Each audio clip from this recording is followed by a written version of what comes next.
chosen one. Stop for a moment. Breathe. Heaven itself has pressed pause so that these words can reach you. This is not a random moment on your screen. It is a divine appointment. The King of Glory has turned his gaze toward you, and he whispers, "You are mine, and you are not forgotten." Len, you feel it, don't you?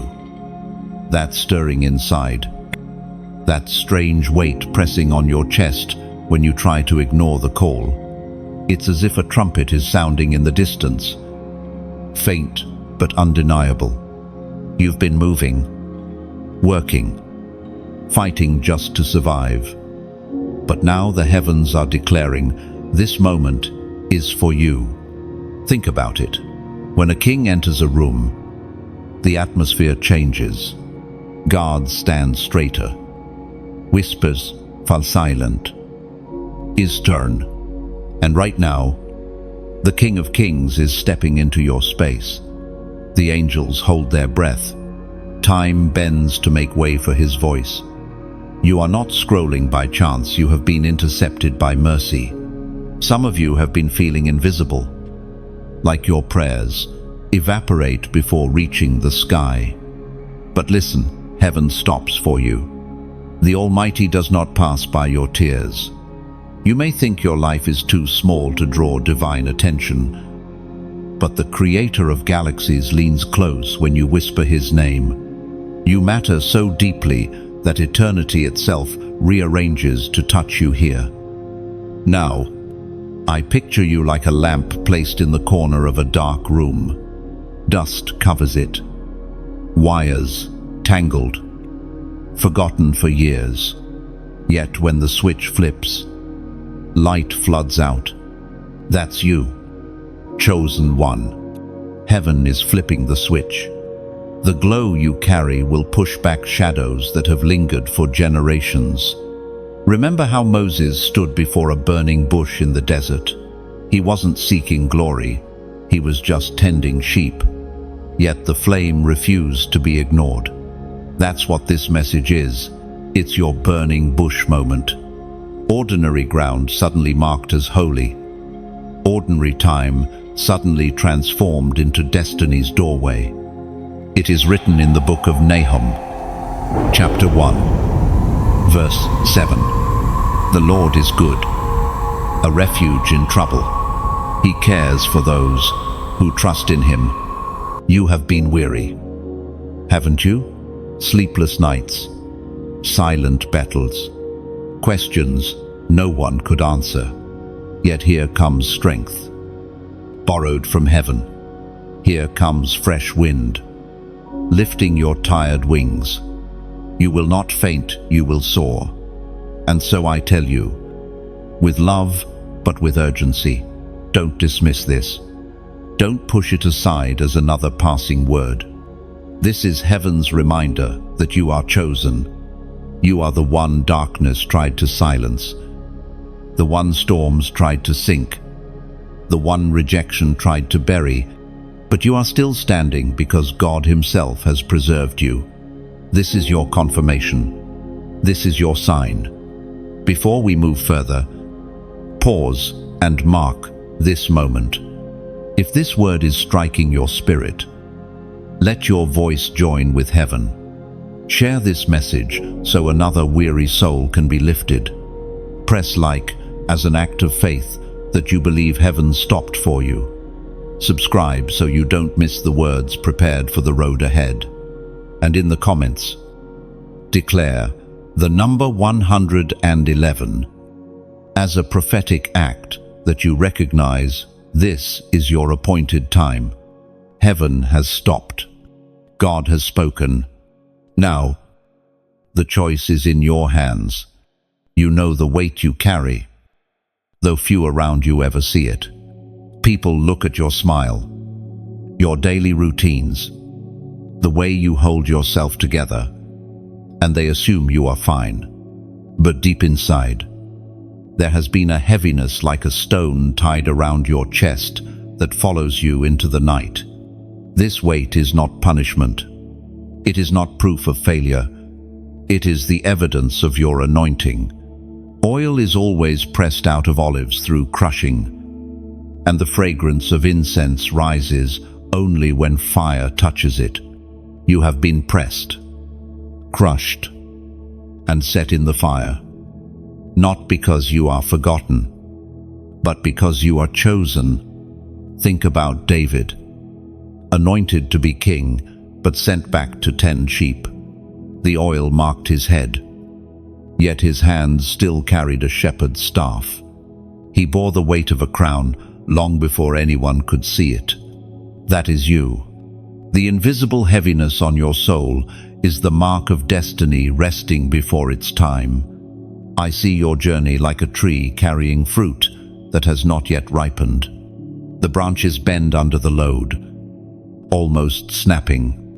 Others walk by and see only green fruit, unimpressive and small.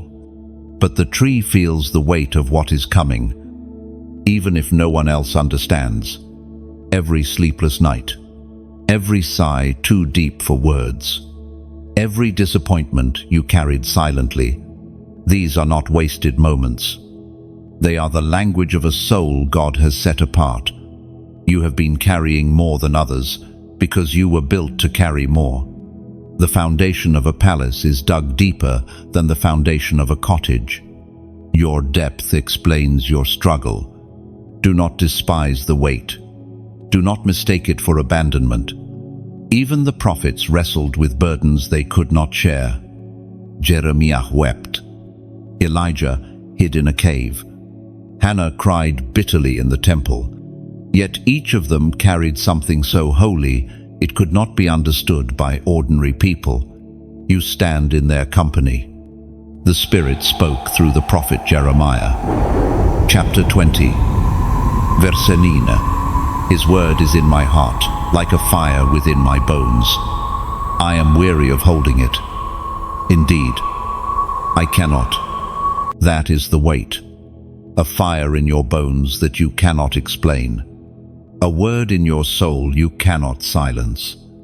You try to live like everyone else, but something burns inside you. It will not let you settle. It will not let you disappear. It pushes against your ribs, reminding you that you were born for more. I want you to see your heaviness differently. It is not a chain meant to hold you down. It is a key shaping your spirit. Like metal forged in fire, you are being formed into a vessel that can hold glory. If you had been left empty, your life would have stayed simple and unnoticed. But God has chosen you to carry His presence, and with His presence comes the weight of destiny. One day, what burdens you now will become your testimony. You will look back and say, "The stone that once crushed me became the cornerstone of my calling." You will understand why the nights were long and the silence felt unbearable. It was not punishment, it was preparation. So hold steady. Chosen one, the weight is not breaking you. It is building you. Marked from birth, that's who you are. Long before you knew how to pray, before you could even speak His name, heaven had already written your assignment. The world may have labeled you, misunderstood you, or even rejected you, but your identity was never defined by them. You were set apart before you took your first breath. Think of the prophet Samuel. His mother, Hannah, cried so desperately in the temple that the priest thought she was drunk.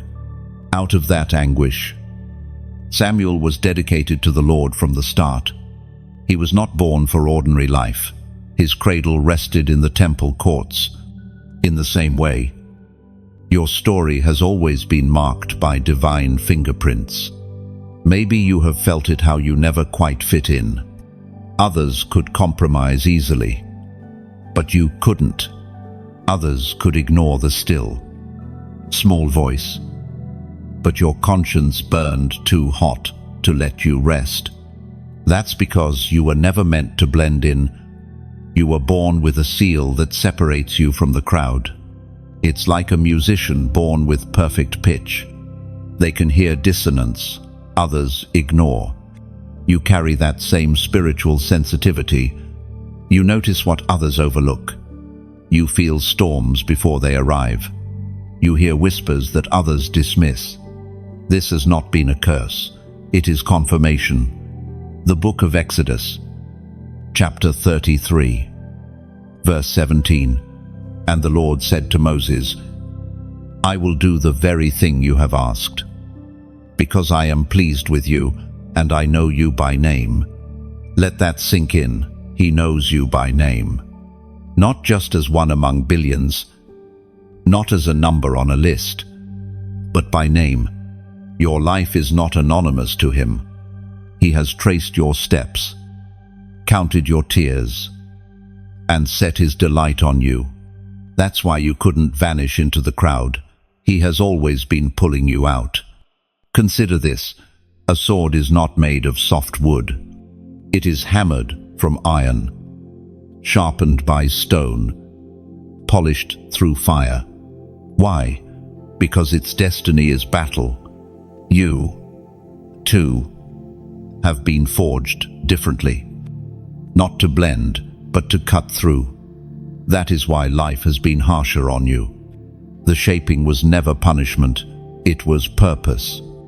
Maybe people told you that you were too much, too sensitive, too passionate, too serious, too intense. They didn't realize that heaven calls those same qualities set apart. What the world mocked, God treasures. What others tried to silence, God intends to amplify. Here is where you pause and recognize it. You are not ordinary, and you never were. If your spirit feels the truth of these words, I invite you to do something simple, yet powerful. Go to the comments and type, God knew me. Know. Why? Because this is not just a statement, it is a declaration. Every time you write it, you are aligning your heart with eternity's record.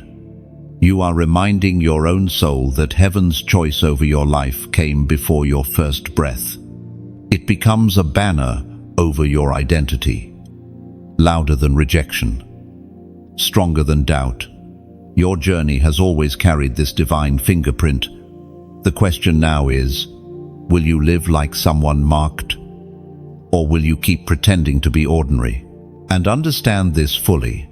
Being marked does not guarantee an easy road, but it guarantees a purposeful one. It means your trials are never wasted, your pain is never random, and your story will never end in defeat. To be marked is to walk through fire and come out refined, carrying evidence that God Himself has been with you from the very beginning. The battle over your soul has been relentless. You may not see every swing of the sword or hear every clash of armor, but make no mistake, your life has always been contested ground. From the moment God's mark rested on you, darkness noticed. It recognized the light in you and sought to extinguish it before it could grow. Think of Pharaoh's command to slaughter Hebrew infants at the time of Moses' birth. The enemy knew a deliverer was coming, so he tried to strike before the child could rise. Or consider Herod, ordering the massacre of Bethlehem's children, attempting to silence the cry of a newborn king. These attacks were not random, they were strategic strikes against destiny. Your story has carried a similar thread. Perhaps the battles started young, through rejection, family struggles, or unexpected losses. Perhaps it was the loneliness that clung to you, even in crowded rooms. These weren't coincidences. They were arrows aimed to crush your spirit before you could step into fullness. It's like a seed planted in hostile soil. Birds try to snatch it. Weeds try to choke it. Storms try to uproot it. Yet, The seed still pushes through. That's you. The very fact that you are still here, still listening, still standing, is proof that every weapon forged against you has failed. But let's be honest, the attacks have been fierce. There were nights you almost gave up, moments when despair whispered louder than hope. You wondered, why me? Why does everything seem harder for me than for others? The answer lies in your assignment. The greater the call, the sharper the opposition. The voice of God thundered in the book of Isaiah, chapter 54, verse 17. No weapon forged against you will prevail, and you will refute every tongue that accuses you. This is the heritage of the servants of the Lord, and this is their vindication from me, declares the Lord. Notice this. The scripture does not promise that weapons will never form. It promises they will not prevail. Arrows may fly, but they will break. Accusations may rise, but they will fall. The very battles designed to destroy you are now becoming testimonies that prove God's hand over your life. Think of Joseph, thrown into a pit by his brothers, sold into slavery, imprisoned unjustly. At every turn, darkness tried to erase him, yet each attack became a step toward his destiny. The pit pushed him toward Egypt. The prison positioned him for Pharaoh's court. What was meant for evil became the very path to purpose. Your life carries the same rhythm. The betrayals, the setbacks, the seasons of silence, they have not disqualified you. They have trained you. Each blow you endured carved resilience into your spirit. Each storm you survived sharpened your discernment. And those scars remain. They are not marks of defeat, they are medals of survival. Imagine a warrior's shield, dented and scarred from countless battles. To the untrained eye, it looks damaged. But to those who understand, each mark proves endurance. Each dent tells a story of survival. That is your soul. You carry evidence that you've been in the fight, and you've come out standing. So understand this. If the battle has been fierce, it is because your destiny threatens the kingdom of darkness. Your very existence is dangerous to the enemy's plans. That is why you have been targeted so intensely. But the promise remains, the weapons may form, but they will not win. There comes a moment when the voice that calls you higher cannot be ignored. You've heard it before in whispers during sleepless nights, in sudden tears you couldn't explain, in the way your spirit stirred when others were unmoved. That voice has never been content to leave you where you are. It is always pulling, always lifting, always reminding you that the valley is not your permanent address. Think of Abram, asked to leave his homeland for a land he had never seen. The call was not convenient. It disrupted comfort, family, familiarity. Yet within that disruption was destiny. God does not call you higher to punish you. He calls you higher because there is more waiting for you. Perhaps you've been standing at the threshold, knowing there is something greater but afraid to step out. The voice of God is not condemning you. It is inviting you. Like a mountain guide extending a hand, he pulls you upward, urging you to see what lies beyond the fog. Your spirit is like an eagle that has been living among sparrows. You were made for the heights, but you've been circling fields. The voice of the Lord is the wind beneath your wings, lifting you to skies you have not yet explored. According to what is revealed in the book of Proverbs, chapter 4, verse 18, the path of the righteous is like the morning sun, shining ever brighter till the full light of day. That is your journey. The light you see now is only the beginning. Each step higher, each act of obedience, brings you closer to the full brightness He prepared. But here is the tension. Climbing requires letting go. You cannot ascend while gripping the weights of fear, bitterness, or comfort. You have to release the branches of the familiar to grasp the hand that pulls you up. And that choice, that leap of trust, feels terrifying and beautiful all at once. I want you to picture something with me.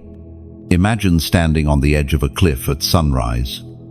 Behind you lies the valley you've known, safe, predictable, but shadowed. Ahead is the vast horizon, painted gold with promise. At your side stands the one who has been calling your name since birth. He doesn't force you. He extends his hand and says, "Come higher, M." And in that moment, the choice becomes sacred. Do you remain in the valley, where the ground feels steady but the air is heavy? Or do you take his hand, trusting that higher ground will reveal sights you've never dreamed of? Now, let your response be gentle, natural. If your heart feels the pull, let your action reflect it. Share this word as if lighting a lantern on the path for someone else climbing beside you. Press like, not out of duty, but as though planting your flag on the mountain, declaring, "I am going higher." Subscribe, not because you are told, but because you know the journey requires companions who remind you that you're not alone. No pressure, no compulsion, only choice. The valley or the mountain, the familiar or the higher call. And even now, the voice whispers again, steady and patient, "Come higher, I." And when you do, you'll find that the climb itself reshapes you. Your lungs will fill with cleaner air. Your eyes will see farther than ever before. And your spirit will learn the rhythm of freedom. Higher ground is not just a place, it is a transformation.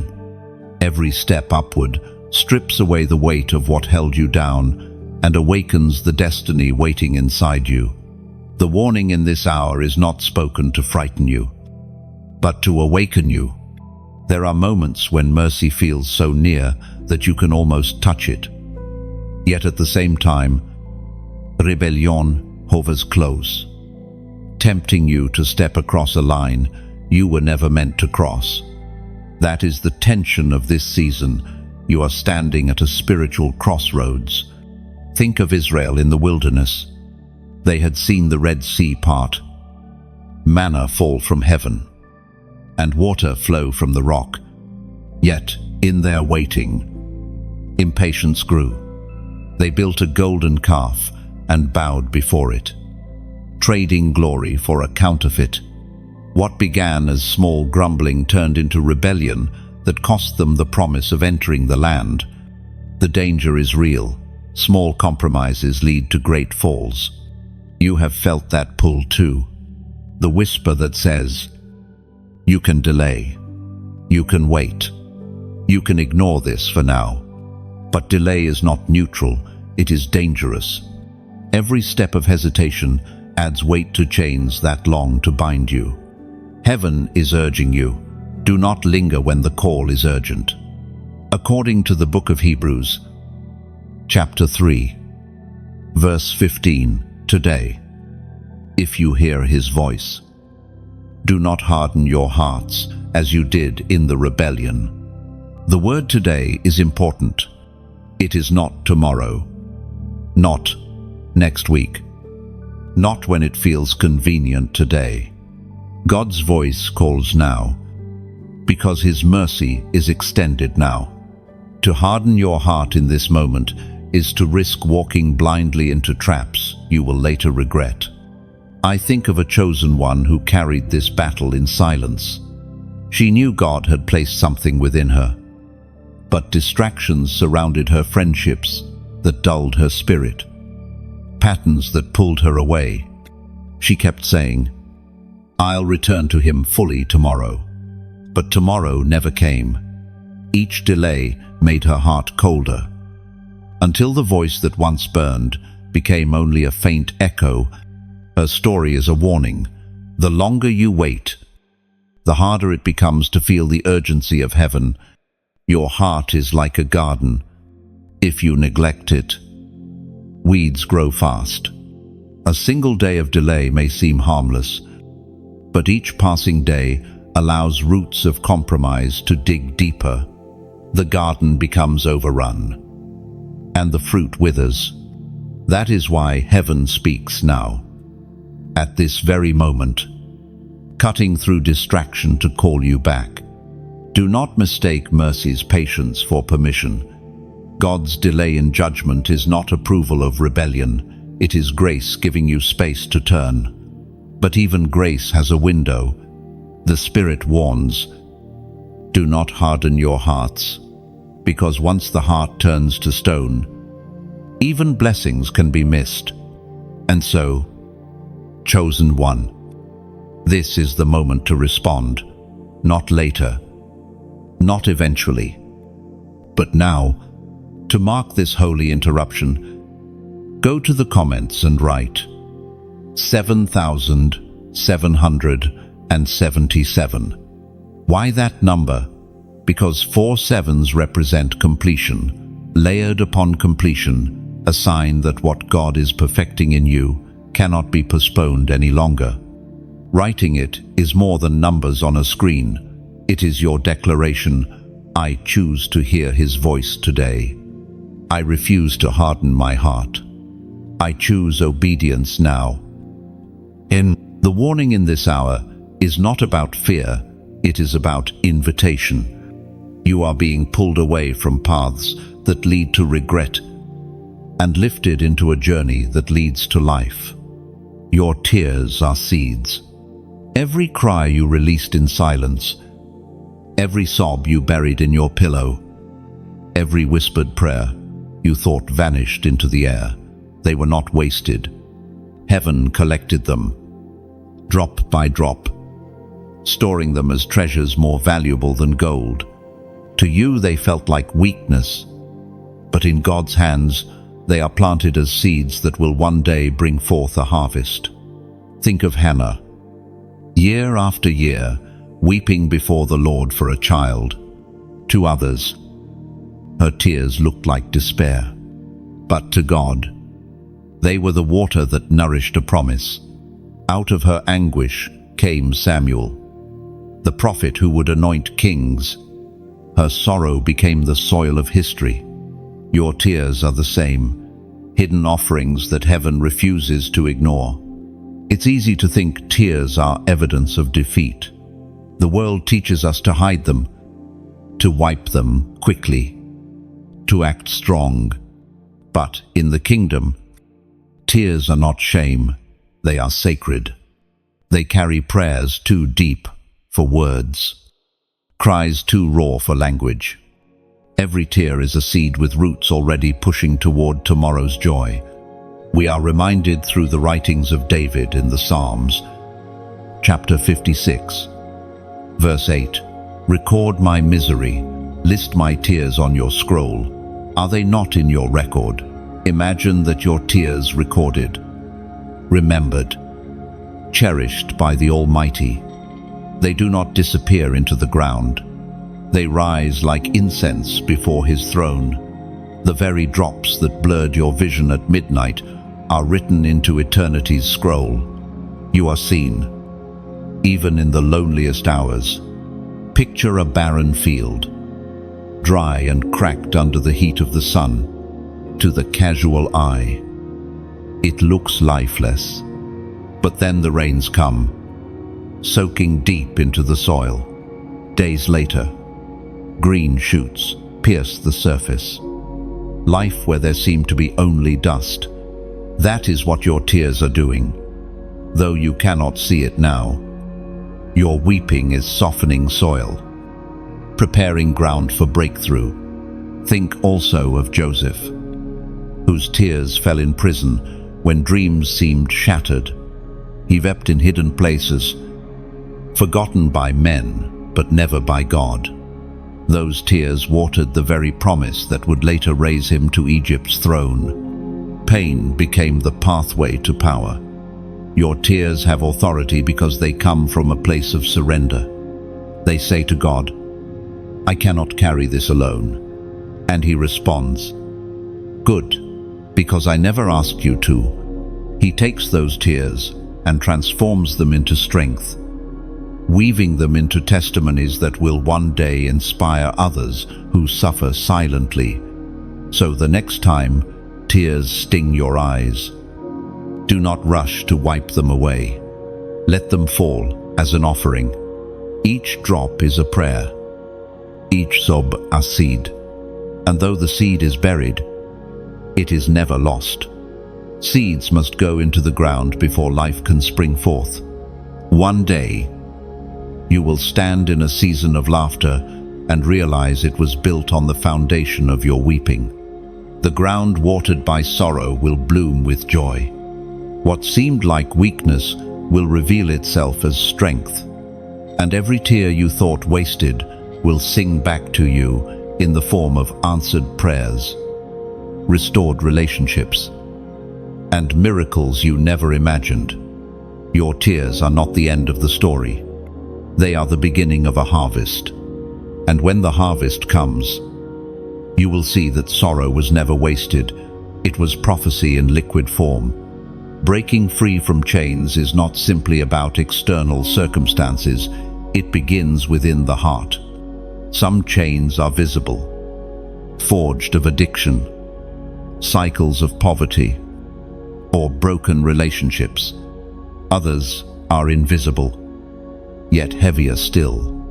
Shame carried from childhood, words spoken over you that still echo, fears that grip you even when no one else can see them. Both kinds of chains have tried to hold you, but both kinds are destined to break in your life. Look closely at your own family story.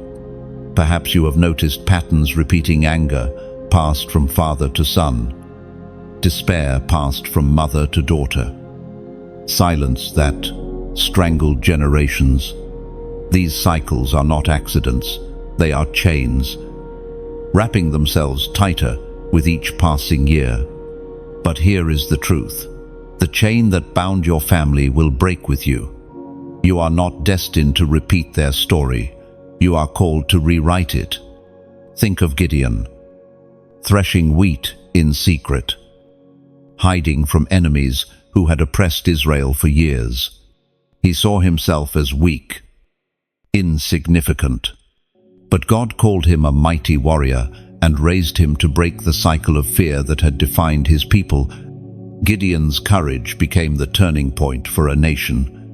In the same way, your courage to rise and resist will shift the future for those who come after you. The apostle reminds us in his letter to the Galatians, chapter 5, verse 1, "It is for freedom that Christ has set us free. Stand firm, then, and do not let yourselves be burdened again by a yoke of slavery." Chains can be deceptive. They can feel like identity, as though the addiction is who you are, as though the failure is your permanent name. But the voice of God declares otherwise. You are free. Not tomorrow, not someday. Now. The cross did not make freedom a possibility, it made it a reality. The question is not if freedom is available, but if you will walk in it. Imagine a prisoner sitting in a cell. The door is unlocked, the key already turned, yet the prisoner stays seated, convinced the chains are unbreakable. That is the picture of many souls. Freedom has already been purchased, but belief keeps them sitting in bondage. The truth is this: the door is open. The chains are broken. The question is, will you rise? Sometimes the hardest chains to break are the ones that have been normalized. A family may say, "This is just how we are." A culture may insist, "This is all you will ever be." But the Spirit of God interrupts such lies. You are not bound by what came before. You are not trapped by yesterday. The story shifts with you. And yes, breaking free will hurt. Chains cut deep into skin when they are torn away. Letting go of familiar pain feels like losing part of yourself. But what feels like loss is really healing. When the weight finally falls, you will wonder how you ever walked with it at all. Think of Peter in the prison, sleeping between soldiers. At night, the angel of the Lord appeared, light flooding the cell. The chains fell off. The doors opened, and Peter walked free while his captors slept. That same power is at work in you. Heaven still sends light into dark cells.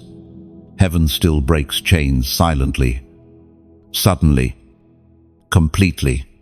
Your story is not one of bondage. It is one of release.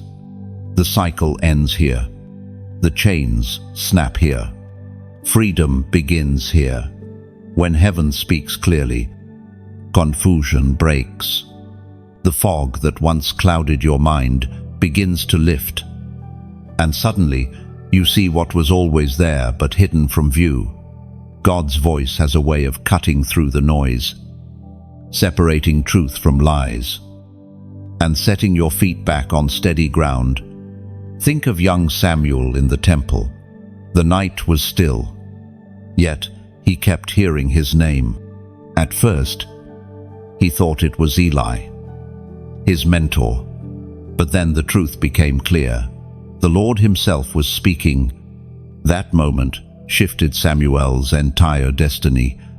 It was not a booming shout that called him, but a voice that pierced confusion with unmistakable clarity. Confusion is one of the enemy's favorite weapons. It twists truth until lies feel comfortable. It clouds vision so that you wander without direction. But when God speaks, even once, the haze evaporates. His word carries authority, and authority does not stutter. According to the Gospel of John, chapter 10, verse 27, "My sheep listen to my voice. I know them, and they follow me." You are not left to wander blindly. You are not abandoned to guesswork. The shepherd knows your name, and his voice will always lead you. Even when you've strayed, his call carries you back. Even when the path seems hidden, his word becomes a lamp to your feet. Picture a lighthouse standing tall against stormy seas. Waves crash, winds roar, darkness presses in, but its beam slices straight through the night. Sailors who were lost suddenly know the way home. That is what God's voice does for you. Amid chaos, it shines steady, pointing you towards safety. Maybe you've wrestled with indecision, unsure which way to turn. Maybe you've been drowning in opinions, voices pulling you in different directions. But heaven speaks, and its tone is different. Human voices demand and accuse. God's voice guides and restores. It is firm, yet tender, strong, yet never crushing. I think of a chosen one who lived years unsure of her worth. Every voice around her said she wasn't enough. She believed it, carrying shame like a second skin. But one day, as she read scripture, a single verse lit up her heart like fire. That single word dismantled years of lies. The clarity of heaven spoke louder than the noise of her past. When heaven speaks clearly, you don't just hear truth, you feel chains break. You feel courage rise. You feel direction return. It is not only about information, It is about transformation. So here, I invite you to pause. Let your response be simple but strong. In the comments, type, "Voice is clear." Why those words? Because when you write them, you're declaring that the fog of confusion no longer rules your steps. You're saying, "I recognize the shepherd's voice, and I choose to follow it." It is more than a phrase, it is a prophetic act that acknowledges the difference between noise and truth. The days of wandering without clarity are over. The shepherd is speaking, and his voice always leads you home. And when you truly grasp this, you will begin to see how every false voice that tried to confuse you was powerless compared to the one true voice that calls you by name. Each moment of clarity is not just for today, it becomes a compass for tomorrow, reminding you that you are never abandoned in the storm. Heaven's voice is not just sound, it is direction, correction, and restoration wrapped together. And when you follow it, you walk in peace. Your light terrifies darkness. That is why the battles have been fierce. Why the shadows press in. Why resistance rises whenever you step forward. Darkness fears what you carry. It knows that if you ever realize the fullness of your light, entire atmospheres will change when you enter. Think about how a single candle can shift the mood of a room. The flame is small, fragile, yet the darkness cannot smother it. Instead, the darkness retreats. That's you. Even when you feel weak, even when your flame flickers, your presence causes shadows to scatter. The Apostle reminds us in his letter to the Ephesians, chapter 5, verse 8, "For you were once darkness, but now you are light in the Lord. Live as children of light." This is your identity, light in the Lord. Light is not silent, it testifies. Light is not passive, it reveals. Light is not timid, it breaks through. And wherever you go, the very fact of your existence makes darkness nervous. Maybe you don't feel like light. Maybe you feel like a cracked lantern, glass chipped, handle bent, oil running low. But even cracked lanterns shine. In fact, the cracks let the light leak out wider. Your scars don't disqualify you, they amplify your glow. Picture yourself as a lighthouse on a stormy coast. Waves crash, winds howl, and fog blinds everything around. Ships wander aimlessly, but the beam from your tower cuts through the night. Sailors, who never knew your name, find safety because you stood your ground and refused to let the flame die. Or imagine being a torch carried into a cave. The walls are damp, the air is heavy, and creatures scurry in the shadows. The torch doesn't have to shout or fight. It simply burns, and everything hiding in the dark is exposed. That is how your life works quietly, steadily, powerfully. Darkness has always known your potential, which is why it tried to silence you early. Fear, shame, rejection.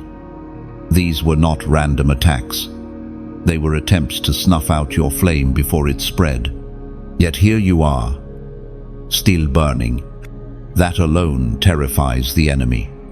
The question is, what will you do with your light? Will you hide it under the weight of insecurity? Will you dim it to make others comfortable? Or will you let it shine fully? No matter who notices, no matter who resists, think of Jesus' words, "A city on a hill cannot be hidden." That's not only poetry, it's prophecy. You are that hilltop city, built to shine where everyone can see. Your light is meant to guide, to heal, to disrupt darkness, to point others toward hope. And now, as you feel these words stirring, I invite you to respond, not out of pressure, but as an act of beauty. Share this message the way a lighthouse sends its beam across waters, helping another find their way. Press like as if striking a match, letting your flame be seen without shame. And choose to subscribe, not because someone insists, but because you want to walk with others who also carry light together, becoming a constellation that makes the night less heavy. This is not obligation. This is freedom. Light does not apologize for shining. It simply shines, and so must you. And when you shine without fear, you'll discover that your glow not only reveals paths for others, but also heals the hidden fractures within yourself. The crown prepared for you is not a symbol of human achievement, but of divine recognition. It is not made of gold that tarnishes or jewels that fade. It is woven with the threads of obedience, faithfulness, and perseverance. Every hidden choice to remain steadfast, every unseen act of integrity, every whispered prayer in the night weaves another strand into the crown set aside for you. Think of Paul near the end of his journey. Writing with clarity about what awaited him, he spoke not of regret, but of expectation. His eyes were fixed not on the wounds of the race, but on the prize of the finish line. He knew that crowns are not given at the start, but at the end.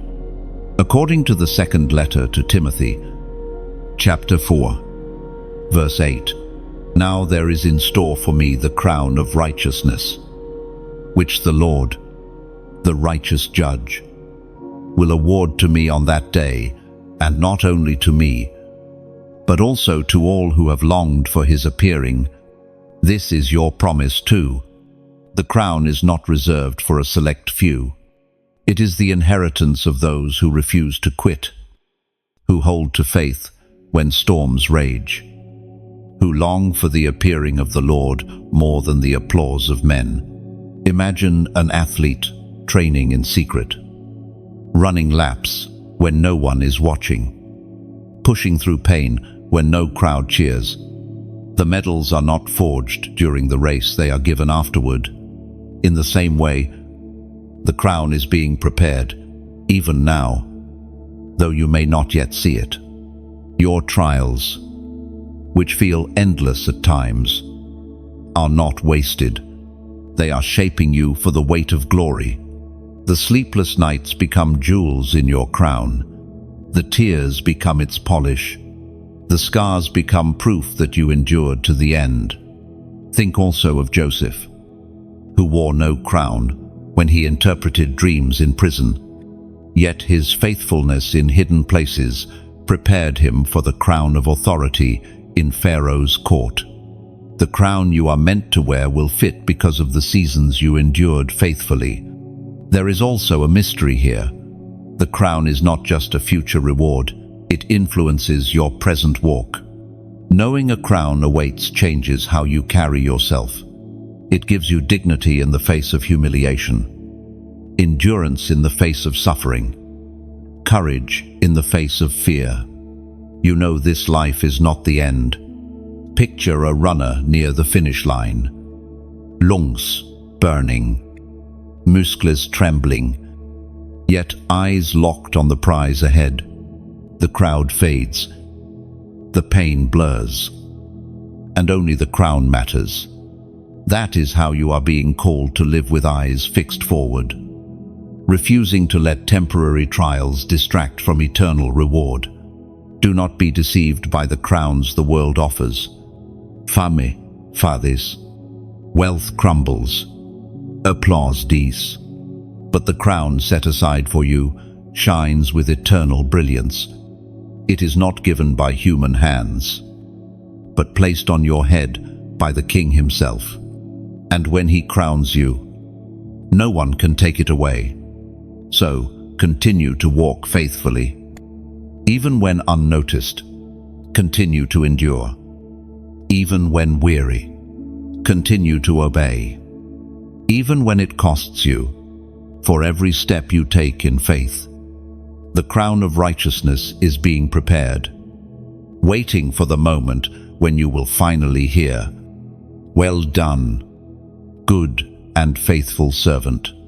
And when that moment comes, you will realize the trials were light compared to the glory revealed, and every sacrifice was transformed into honor, placed gently upon your head forever.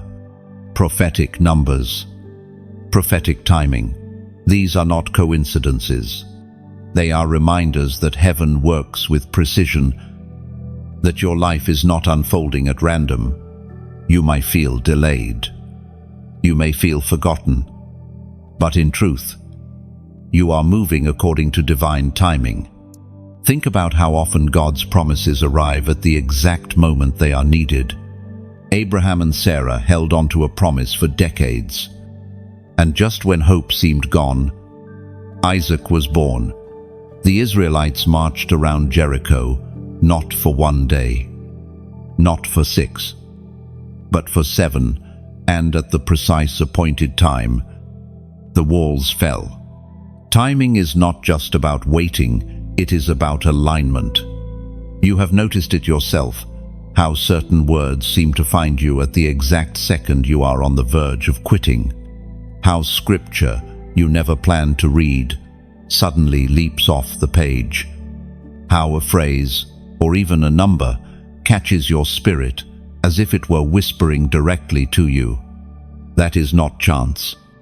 That is the prophetic clock of heaven intersecting your timeline. According to the book of Ecclesiastes, chapter 3, verse 1, there is a time for everything, and a season for every activity under the heavens. Your life is not behind. You are not late. The timing of God has not abandoned you. You are being positioned for moments that will make sense only in hindsight. The delays that frustrated you are the very pauses that preserved you. The doors that seemed closed were actually protecting you until the right moment arrived. Consider Esther, a young woman hidden in the palace, unsure of why she was placed there. But when her people faced destruction, Mordecai's words echoed, "Who knows but that you have come to your royal position for such a time as this?" Her timing was not accident, it was destiny, and so is yours. Imagine a train moving along tracks in the night. To the passenger, each stop feels like interruption, delay, inconvenience. But to the conductor, every stop is necessary. Every pause, purposeful. God is the conductor of your life. He knows when to halt you, when to speed you forward, when to wait until the path is clear. That is why this word reached you now, not yesterday, not tomorrow. But now, it arrives at the turning point, where hesitation could steal destiny, but faith can release breakthrough. You are not scrolling by chance. You are encountering a marker of heaven's calendar. And so, to seal this moment, let your response be a prophetic act. In the comments, type 888. Why this number? Because in the language of faith, 8 is the number of new beginnings.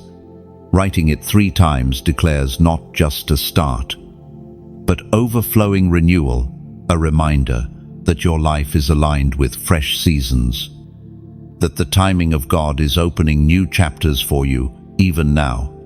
Do not despise the wait. Do not fear the pause. For every season under heaven has its appointed hour, and this very moment is proof you are stepping into yours. And remember this, when God appoints a time, no force of darkness can shorten it, and no human opposition can delay it. What He has set in motion cannot be undone. Your waiting was not wasted. It was preparation for the fullness you are about to walk in. Every tick of heaven's clock moves you closer. Every delay was a hidden alignment. And now, your appointed time has arrived. The season of separation is never easy. It feels like tearing, like loss, like something precious is being taken away. Yet in truth, separation is a holy act. God removing what cannot walk with your destiny so that what is meant for you can finally arrive. Think of Abraham and Lot. They journeyed together until the land could no longer sustain them both. Conflict rose, and separation became necessary. Only after Lot went his way did God tell Abraham to lift his eyes and see the land that would belong to his descendants. Some promises are revealed only after certain people or things are no longer beside you. You may have felt relationships shifting, doors closing, or familiar paths suddenly growing uncomfortable. That is not rejection, it is redirection. God is not trying to harm you, He is preparing you. There are weights you cannot carry into the next season. There are voices that cannot echo in your ears as you step forward. According to the Gospel of Matthew, chapter 10, verse 14, if anyone will not welcome you or listen to your words, leave that home or town and shake the dust off your feet. Separation can feel harsh, but it protects your spirit. Dust clings to feet when you linger where you're not meant to stay. God, in His mercy, calls you to shake it off and move forward. If you try to hold on to everything, you risk carrying dead weight into living seasons. Picture a gardener pruning a tree. To the untrained eye, it looks destructive, branch cut, leaves falling, the tree reduced. But the gardener knows, pruning is what makes fruit possible. Without pruning, the tree grows wild, weak, and barren. In the same way, separation prunes your life, making space for fruit that would never come otherwise. Think also of Jesus in Gethsemane. He invited His closest disciples to watch and pray. But even they could not stay awake with Him. At the most crucial moment, He was left alone to wrestle in prayer. That separation was painful, yet it revealed the strength He carried in His Father. Not everyone can go with you into the deep places of destiny. Perhaps you are grieving someone who walked away. Perhaps you wonder why certain friendships dissolved, why certain opportunities slipped through your fingers. Yet heaven's perspective is different. Sometimes removal is protection. Sometimes loss is mercy in disguise. Sometimes silence clears the space where God's voice can finally be heard. Your spirit is like a vessel designed to carry living water. If it is filled with stale, stagnant liquid, there is no room for the fresh. God must empty before He fills. That emptiness feels like loss, but it is actually preparation for overflow. So, embrace the season of separation with trust. You are not being stripped for no reason. You are being refined. You are not losing what matters. You are losing what hinders.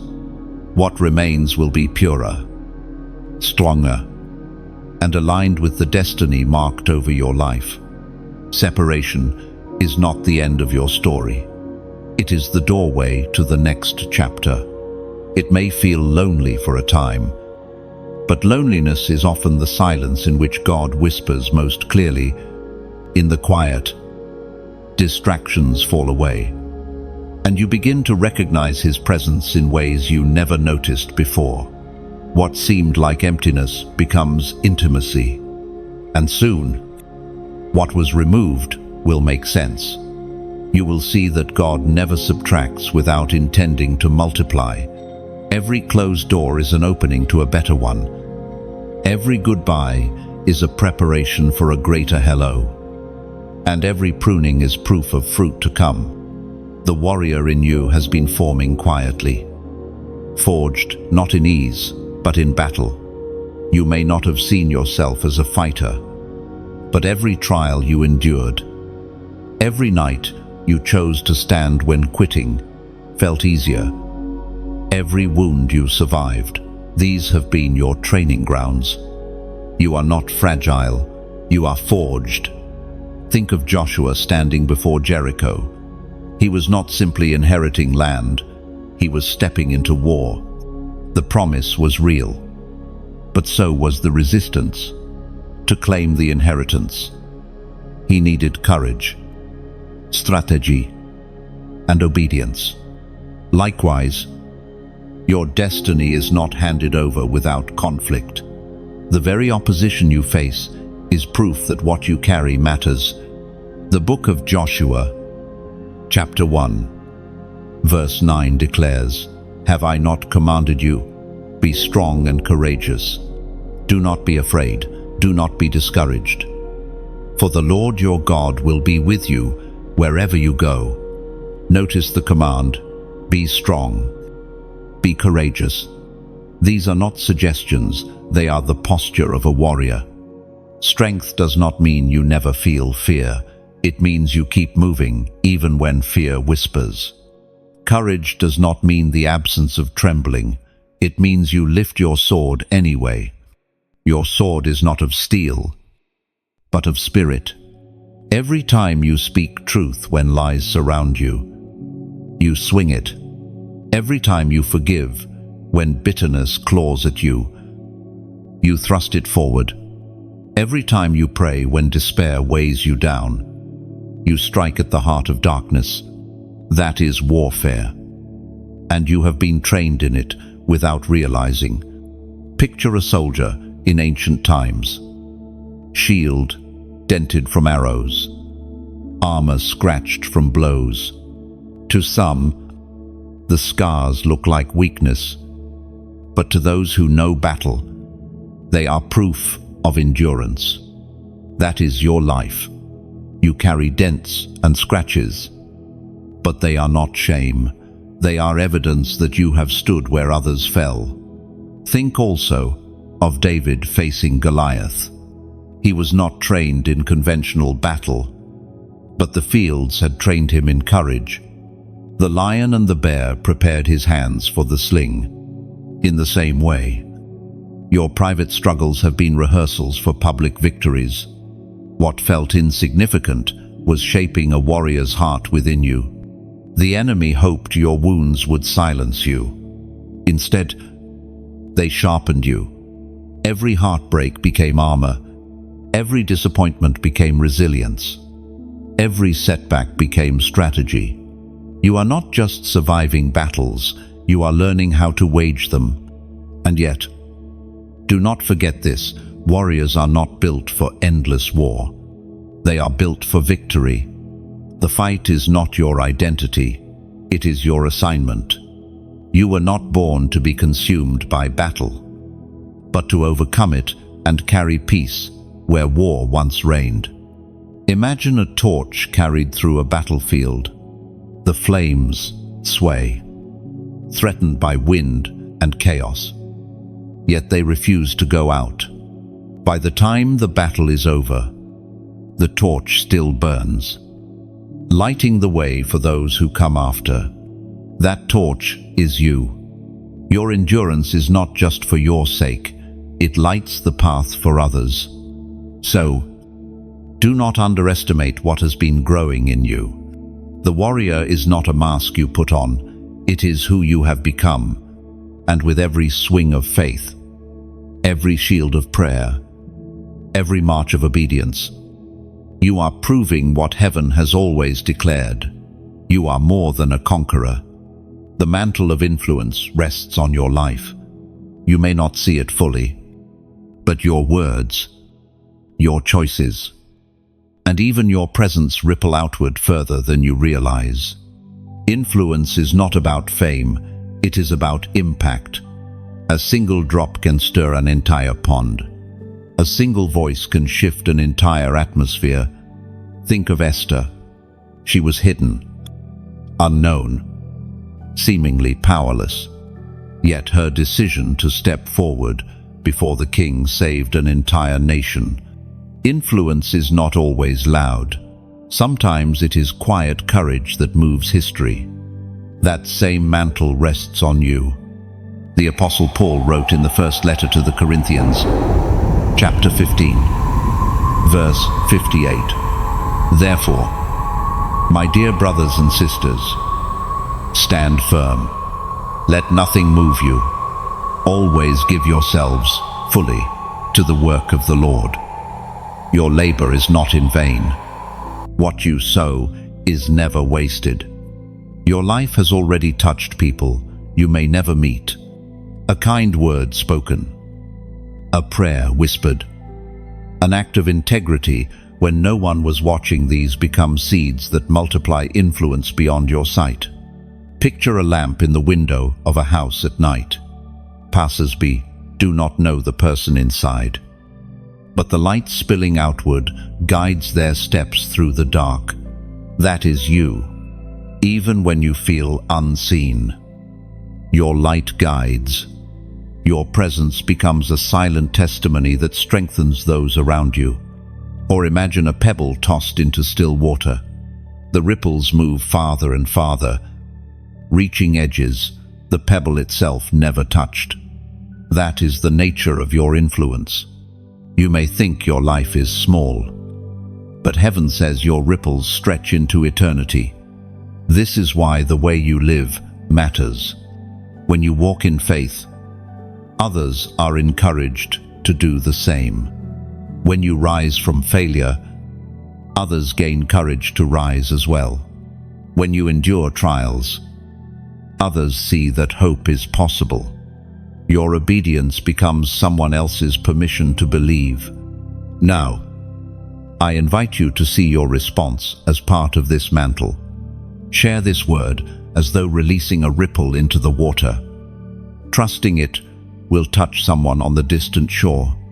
Press like not as a casual click, but as if adding oil to a lamp, making its flame brighter for others to see. Subscribe, not because of pressure, but because choosing to walk alongside this journey means becoming part of a constellation, individual lights joining together to make the night sky radiant. And in the comments, write something that anchors this truth. Type, I carry influence. Do it not as a slogan, but as an act of agreement with heaven. It is your way of saying, I accept the weight and beauty of the mantle God placed on me. Each word becomes a declaration that you will no longer underestimate your impact. Influence is not about the size of your platform. It is about the strength of your yes. One surrendered life can alter generations. And your yes today is writing a story far bigger than yourself. And when you finally see it, you will understand that your influence was never measured in applause, but in lives quietly touched. Never in numbers, but in hearts awakened. What seemed small was actually sacred. What you thought hidden was seen in heaven. The mantle you carry is not a burden, it is a gift. A torch meant to ignite others into their own destiny. The glory that will rest on you cannot be compared to the struggles you have endured.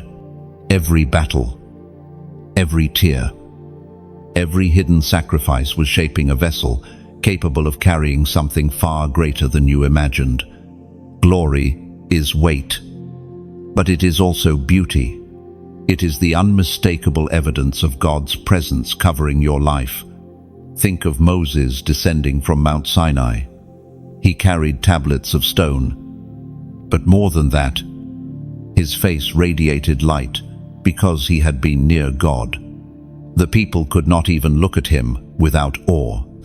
He was the same man, yet transformed by the glory that rested on him. That is the picture of what awaits you not a change of identity, but the unveiling of who you truly are in His presence. The book of Romans, chapter 8, verse 18, declares, "I consider that our present sufferings are not worth comparing with the glory that will be revealed in us." This glory is not distant, it is already forming within you. Every suffering you thought would break you is actually preparing you to carry it. Just as clay must endure fire before it shines with strength, your trials have refined you for the weight of glory. Imagine a sunrise after a long night. For hours, darkness seemed endless. The cold bit at your skin. Silence pressed heavily against your chest. And you wondered if morning would ever come. Then, suddenly, the horizon shifts. Golden light spills over mountains, and what once was hidden comes alive. That is what glory does. It reveals. It restores. It renews. Glory is not about perfection, but transformation. The cracks in your life are not disqualifiers. They are the very places His light shines through. Just as stained glass only reveals its beauty when light passes through, so your scars become radiant when glory rests upon them. Consider the disciples at Pentecost. They were ordinary men, uncertain and fearful, but when the Spirit fell like fire, they became unshakable, their words carrying power that pierced hearts and shifted nations. Glory clothed them, and they became more than themselves. You may feel unworthy, unprepared, too flawed to carry such glory. Yet that is the mystery. Glory does not rest on those who think they deserve it, but on those who surrender. It is not earned, it is entrusted. God chooses vessels that look unlikely so that His radiance shines unmistakably. Picture yourself as a mountain after rainfall. Mist recesses, streams flow, and sunlight reflects on every surface. The mountain has not changed shape, but it carries a new atmosphere, a weight of freshness that makes everyone who beholds it pause. That is what it means when glory rests on you. People will encounter not just you, but the presence you carry. And this glory will not only touch you, it will touch those around you. Your words will carry unusual weight. Your presence will shift rooms. Your prayers will pierce darkness. It will not be because of who you are, but because of who rests upon you. So do not despise what shaped you. Do not mourn the scars that trained you, for soon the glory will descend, and you will realize every valley was worth it. Every tear was seed. Every battle was preparation. The fire was never to destroy you, it was to make you shine.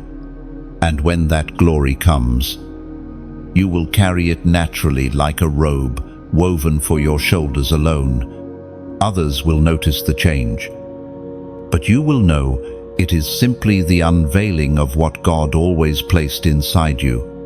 Glory will not pass over you. It will rest upon you. It will mark your steps, crown your obedience, and confirm your identity. The world may see transformation, but heaven will see recognition. A chosen one clothed in light, walking fully into destiny prepared long ago. Your final call to stand has arrived. This is not about another message, another reminder, or another stirring of emotion. It is about stepping fully into the identity that has been spoken over you from the beginning. Chosen, marked, set apart. You have walked through valleys, endured fire, carried weight, and shed tears. Now the voice of heaven calls with clarity, stand. Standing is more than posture, it is resolve. It is what Shadrach, Meshach, And Abednego did when the furnace roared. They did not bow, though the crowd around them fell to their knees. Their stand was not arrogance, but obedience. And because they stood, the fire could not consume them. Standing does not mean avoiding flames. It means refusing to surrender to them. The book of Ephesians, chapter 6, verse 13 declares, "Therefore put on the full armor of God, so that when the day of evil comes, you may be able to stand your ground. And after you have done everything, to stand." This is the charge, not to collapse under pressure, not to compromise when challenged, but to stand, even when fear whispers, even when doubt gnaws, even when loneliness presses. Standing is not about strength you conjure. It is about leaning on the strength that carries you. Picture a tree rooted deep in the earth. Storms bend its branches. Winds tear at its leaves. Lightning scars its bark. Yet when the skies clear, the tree still stands, stronger than before. That is the image of your life. You are rooted not in shifting soil, but in eternal foundation. You may think, "I'm too tired to stand. My knees are weak. My heart is weary." But the truth is this: every battle you have faced has already proven your resilience. You are still here, still breathing, still seeking. That alone is evidence of strength beyond your own. Standing is not glamorous. Sometimes it looks like holding your ground when everything inside you wants to run. Sometimes it looks like whispering a prayer when your voice shakes. Sometimes it looks like simply refusing to give up. But heaven counts those moments as victories. Think also of Daniel, refusing to stop praying even when the law threatened his life. His stand looked small, just kneeling in prayer. Yet that act shook kingdoms and silenced lions. Your stand may feel small, but in the spirit, it carries immeasurable weight. And understand this: standing is not passive. It is active defiance against darkness. It says, "I will not yield. I will not bow. I will not forget who I am." To stand is to embody the victory that Christ already secured. To live as though the battle has already been won, because it has. Soon, you will look back and see that every trial was shaping this moment. The final call to stand is not about one decision. It is about a lifestyle. It is about walking every day with the unshakable truth that you are chosen, covered, and crowned. So lift your head, plant your feet, let your heart be steady. You have come through fire and flood, through silence and storms, and still you stand. And now, as heaven watches, as creation waits, the call is clear. Stand not as a victim, not as one forgotten, but as a chosen one stepping into the fullness of destiny. And when you stand, you become a signpost of hope for those still crawling in the valley. Your courage speaks louder than sermons, declaring, "It is possible to endure." Standing today becomes tomorrow's legacy. The strength you show in this moment will ripple outward, proving that chosen ones are not defined by the battles they faced, but by the ground they refused to surrender. You have walked through every word, every vision, every image of fire and light, and now you stand at the edge of the story, carrying not just encouragement, but a mantle. You are chosen. You are marked. You are crowned. Nothing about your journey was wasted.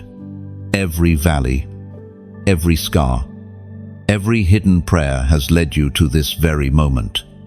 Think of the threads of a tapestry. Up close, It looks like knots and tangles. But when you step back, the pattern reveals itself beautiful, intentional, breathtaking. That is your life. Heaven has been weaving every detail together.